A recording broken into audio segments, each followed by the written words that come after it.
Good morning बच्चों, आप सभी का हमारे YouTube channel US virtual campus में स्वागत है। आज का हमारा यह आर्टिकल का तीसरा वीडियो है। पिछले दूसरे वीडियो में हमने इस बात की चर्चा किया था कि कैसे किसी प्लूरल नाउन का प्रयोग जनरल सेंस में होता है और उसके साथ द लगता है। उसमें नेशनैलिटी वाला मामला था कि कुछ ऐसे नेशनैलिटी वाले वर्ड हैं जो कि कुछ खास तरह के सफिक्स के साथ अंत होते हैं और हम उनके साथ द लगाते हैं, मामला जेनरिक होते हुए भी। उसमें बात ये कहा गया था कि कुछ नेशनैलिटी वाले वर्ड जिनका अंत हम SH, ISH, CH और EAC से करते हों और उनके साथ द लगा करके मामले को हम जेनरिक वे में कह सकते हैं। आज का हमारा ये केस 2 होगा जिसमें हम इस बात की चर्चा करेंगे कि कैसे किसी प्लूरल नाउन का प्रयोग जेनेरिक मामले होते हुए भी द का प्रयोग करते हैं। देखिए, केस 2 में आज हम लोग बात करेंगे कुछ ऐसे एडजेक्टिव की, ठीक है ना, जो कि समाज के कुछ खास लोगों को दिखलाते हैं, जैसे कि blind, deaf, dumb, handicapped, disabled, homeless, jobless, rich, poor, elderly, old, young, sick, strong, brave, बाकी के लिए हम एटसेट्रा लिख सकते हैं। देखिए, ये कुछ इस तरह के एडजेक्टिव हैं, ठीक है। अभी एडजेक्टिव हैं, लेकिन ठीक नेशनैलिटी वाले वर्ड की तरह ये अपने साथ द लेकर के ये नाउन का काम करने लगते हैं और नाउन में प्लूरल नाउन, ठीक है। हम इनके साथ द का प्रयोग करके हम इनके पूरे समूह को दिखलाते हैं, जैसे द ब्लाइंड, अंधे लोग। अब इसमें लोग का बोध होगा, ठीक है। वैसे लोग जो देख नहीं सकते हैं, ये तमाम वैसे लोग होंगे जो देख नहीं सकते। द डीफ, बहरे लोग। द डम, गूंगे लोग। द हैंडीकैप्ड, विकलांग लोग। द डिसेबल्ड, विकलांग लोग। द होमलेस, बेघर लोग। द जॉबलेस, जिनके पास कोई नौकरी नहीं है, बेरोजगार लोग। इसी प्रकार से द रिच, अमीर लोग। द पुअर, गरीब लोग। और इसमें सारी बातें हम द लगा करके हम इन नाउन को प्लूरल बना सकते हैं, ठीक है। एल्डरली, ओल्ड का मतलब वृद्ध। यंग, युवा। सिक, बीमार। स्ट्रॉन्ग, मजबूत। ब्रेव, बहादुर। और बाकी के लिए 2-4 और ऐसे एडजेक्टिव हो सकते हैं जो द लेकर के वो नाउन का काम करते हैं। जैसे देखिए, अभी ब्लाइंड क्या है? अभी ब्लाइंड एक एडजेक्टिव है, पार्ट ऑफ स्पीच में ना एक एडजेक्टिव है, लेकिन जो ही हम इसके साथ द का प्रयोग करते हैं ये नाउन का रूप धारण कर लेते हैं और नाउन में ये प्लूरल नाउन का काम करते हैं, ठीक है ना। ये नाउन में ये प्लूरल नाउन का काम करते हैं। अब इनके साथ लगने वाले जो वर्ब होंगे वो वर्ब भी प्लूरल होंगे। ठीक ये नेशनैलिटी वाले पैटर्न पर ये काम कर रहा है। अगर आप नेशनैलिटी वाले केस को अगर आपने ढंग से देखा है, उसको समझा है, तो इसको समझने में कोई कठिनाई नहीं होगी। अब जैसे कि अगर हम कहते हैं, एक एग्जांपल लेते हैं, the poor are dying from starvation. The poor are dying from starvation, गरीब लोग, ठीक है, गरीब लोग भूखमरी से मर रहे हैं, मतलब भूखे मर रहे हैं। देखिए, क्वेश्चन कैसे एग्जाम्स में पूछा जाता है। एग्जाम्स में सवाल का ये तो करेक्ट सेंटेंस है, ये करेक्ट सेंटेंस है, लेकिन कॉमन एरर इसे कैसे पूछे जाते हैं। पहला तो चीज है कि द पुअर्स, अगर इस तरह से अगर कोई वाक्य अगर है पूछा जाता है तो वो जो होगा वो गलत होगा। यानी कि देखिए, ये द पुअर खुद प्लूरल है, ठीक है ना। अभी क्या कहा गया है कि ये वैसे एडजेक्टिव होंगे जिनके साथ हम द का प्रयोग करके हम ऐसे नाउन को प्लूरल नाउन बनाते हैं।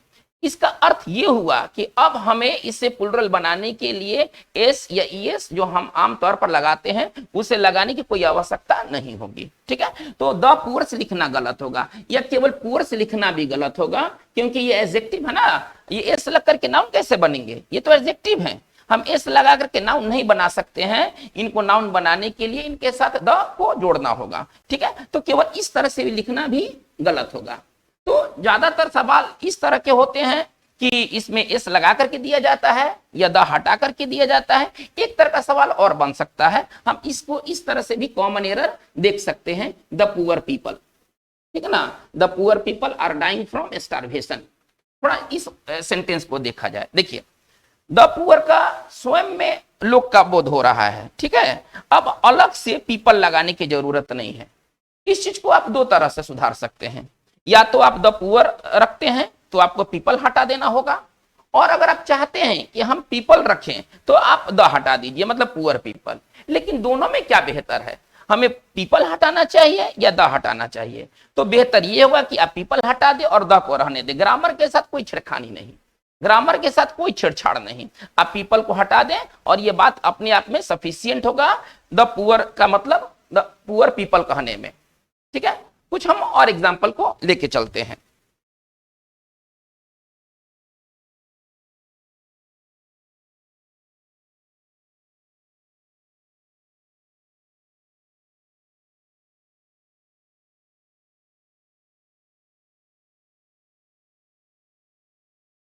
The old and the young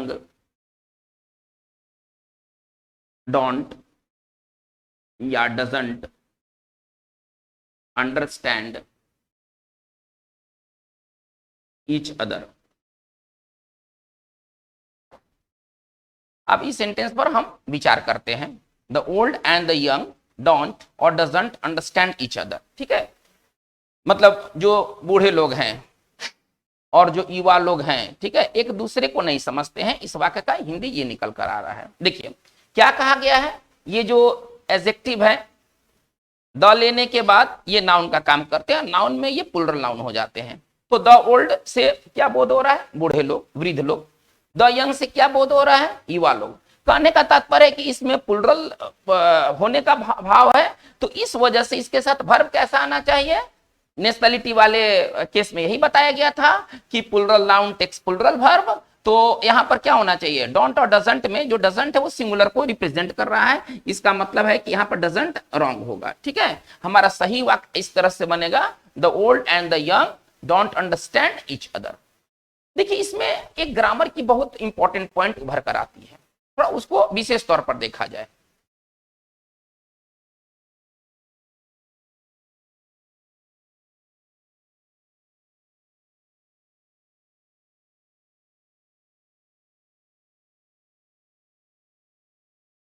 देखिए आमतौर पर क्या होता है कि यदि हमें का को कनेक्ट करना है, दो नाउन को अगर हमें का को कनेक्ट करना है, ठीक है, और ये अगर का को कनेक्ट अगर किसी व्यक्ति के साथ करना है, किसी पर्सन के साथ करना है, किसी लिविंग बीइंग के साथ करना है, ठीक है, किसी लिविंग के साथ करना है, तो आमतौर पर हम उसमें ना एपोस्ट्रोफेस का प्रयोग करते हैं। आमतौर पर उसको कनेक्ट करने के लिए ना एपोस्ट्रोफेस का प्रयोग करते हैं। जैसे कि अगर हम कहें राम की समस्याएं, अगर हम ऐसे कहते हैं राम की समस्याएं, तो समस्याएं ठीक है निर्जीव है, लेकिन राम तो सजीव है।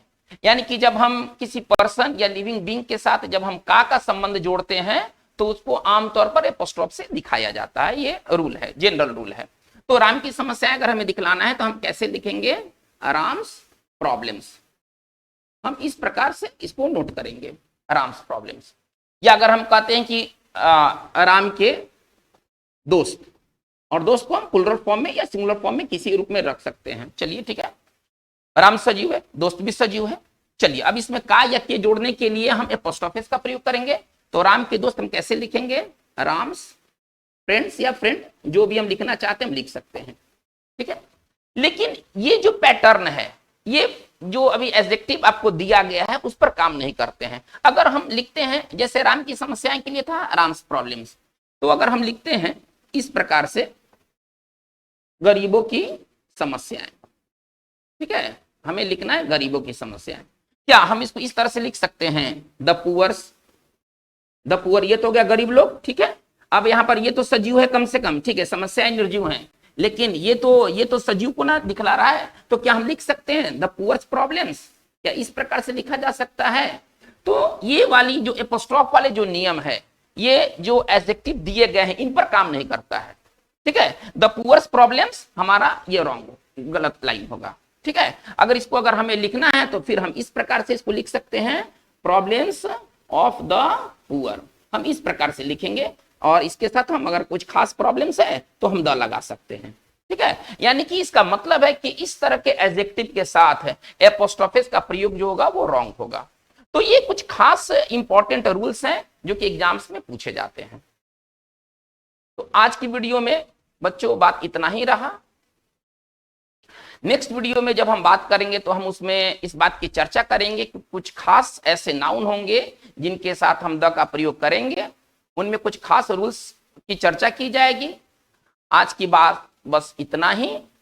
वीडियो कैसा लगा, वीडियो में और क्या इंप्रूवमेंट किया जा सकता है, आप अपनी राय कमेंट बॉक्स में जरूर दें। आप इस वीडियो को सब्सक्राइब करें, लोगों तक इसे पहुंचाएं, अपने विचार को रखें। Thank you very much.